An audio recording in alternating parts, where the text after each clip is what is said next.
안녕하세요, 여러분. 오늘은 나르시시스트의 자존감 그들이 칭찬을 필요로 하는 이유라는 주제로 이야기를 나눠보겠습니다. 나르시시스트, 즉 자기애적 성향을 가진 사람들은 왜 그렇게 칭찬과 인정을 갈망하는지 궁금하신 분들이 많을 텐데요. 오늘은 나르시시스트의 자존감에 대해 깊이 있게 분석해보고 그들이 왜 칭찬을 필요로 하는지에 대해 이야기해보겠습니다. 또한 구체적인 예시와 관련된 통계, 사례 연구를 통해 여러분의 이해를 돕고자 합니다. 먼저 나르시시스트의 기본적인 행동 특성과 심리 상태에 대해 알아보겠습니다. 나르시시스트는 겉으로는 자신감이 넘치고 매력적인 모습을 보일 수 있습니다. 그러나 그들의 내면을 들여다보면 자존감이 매우 낮고 끊임없이 외부의 인정과 칭찬을 필요로 하는 경우가 많습니다. 그들의 자아상은 과장되고 비현실적이며 자신이 특별하고 우월하다는 믿음을 가지고 있습니다. 그러나 이와 동시에 그들은 매우 취약하고 불안정한 자아를 가지고 있어 이를 보상하기 위해 끊임없이 외부의 인정을 구하게 됩니다. 나르시시스트의 자존감은 매우 불안정합니다. 그들은 자신의 가치를 외부의 평가와 칭찬을 통해 확인받고자 합니다. 이는 어린 시절의 경험과 밀접하게 관련이 있을 수 있습니다. 많은 나르시시스트는 어린 시절 부모나 주변 사람들로부터 충분한 사랑과 인정을 받지 못했을 때 이러한 성향을 개발하게 됩니다. 그들은 자라면서 자신의 가치를 인정받기 위해 과도하게 노력하고 이러한 행동 패턴이 성인이 되어서도 지속되는 것입니다. 이제 나르시시스트의 자존감이 얼마나 불안정한지를 보여주는 몇 가지 통계와 연구 결과를 살펴보겠습니다. 미국 심리학 협회 APA의 연구에 따르면 나르시시스트는 자존감이 매우 낮고 자신의 가치를 외부의 인정과 칭찬을 통해서만 확인받으려는 경향이 있다고 합니다. 이 연구에서는 나르시시스트가 다른 사람들보다 평균적으로 40%더 높은 수준의 불안과 스트레스를 경험한다는 결과가 나왔습니다. 이는 그들이 끊임없이 외부의 인정을 갈망하며 이를 통해서만 자신을 안정시키려 하기 때문입니다. 또 다른 연구에서는 나르시시스트가 비판을 받을 때 심리적으로 얼마나 취약한지를 보여줍니다. 한 연구에 따르면 나르시시스트는 비판을 받을 때 평균보다 50%더 높은 수준의 심리적 스트레스를 경험한다고 합니다.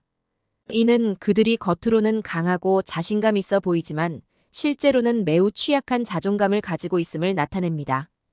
이로 인해 그들은 비판을 극도로 민감하게 받아들이며 자신을 보호하기 위해 과도하게 방어적이거나 공격적인 태도를 취할 수 있습니다. 이제 나르시시스트의 자존감이 낮고 불안정한 이유를 좀 더 구체적인 사례를 통해 살펴보겠습니다.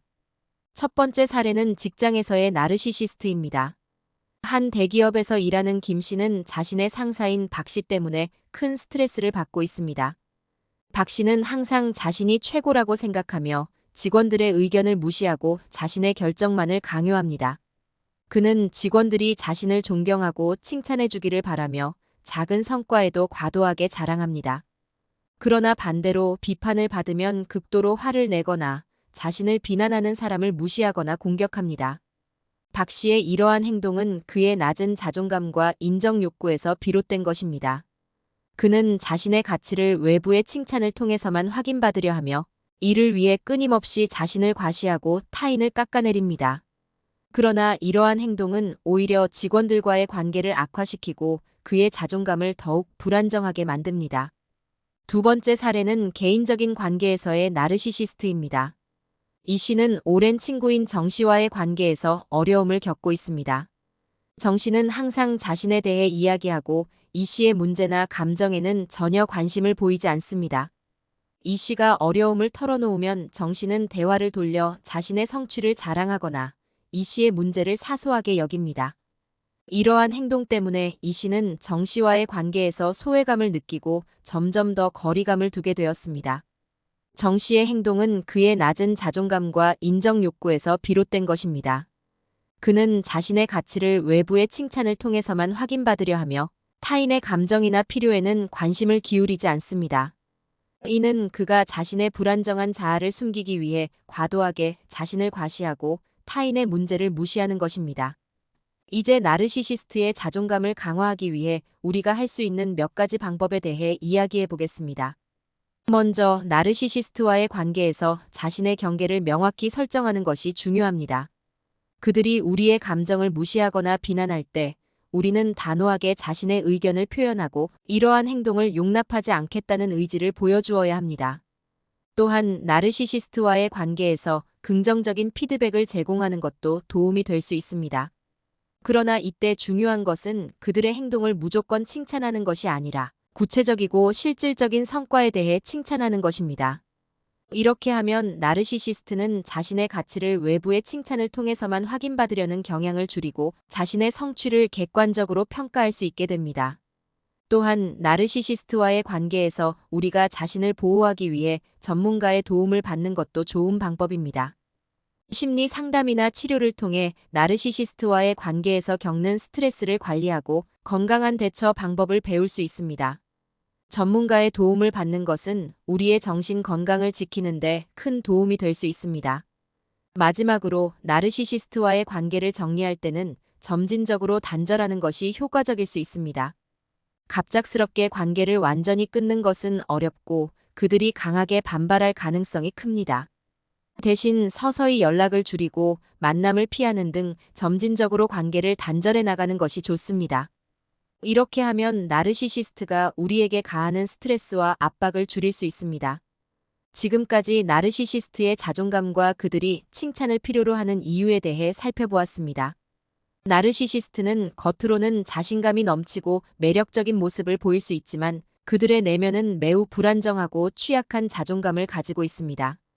그들은 끊임없이 외부의 인정과 칭찬을 필요로 하며 이를 통해 자신의 가치를 확인받으려 합니다. 이러한 행동은 어린 시절의 경험과 밀접하게 관련이 있을 수 있으며 성인이 되어서도 지속됩니다.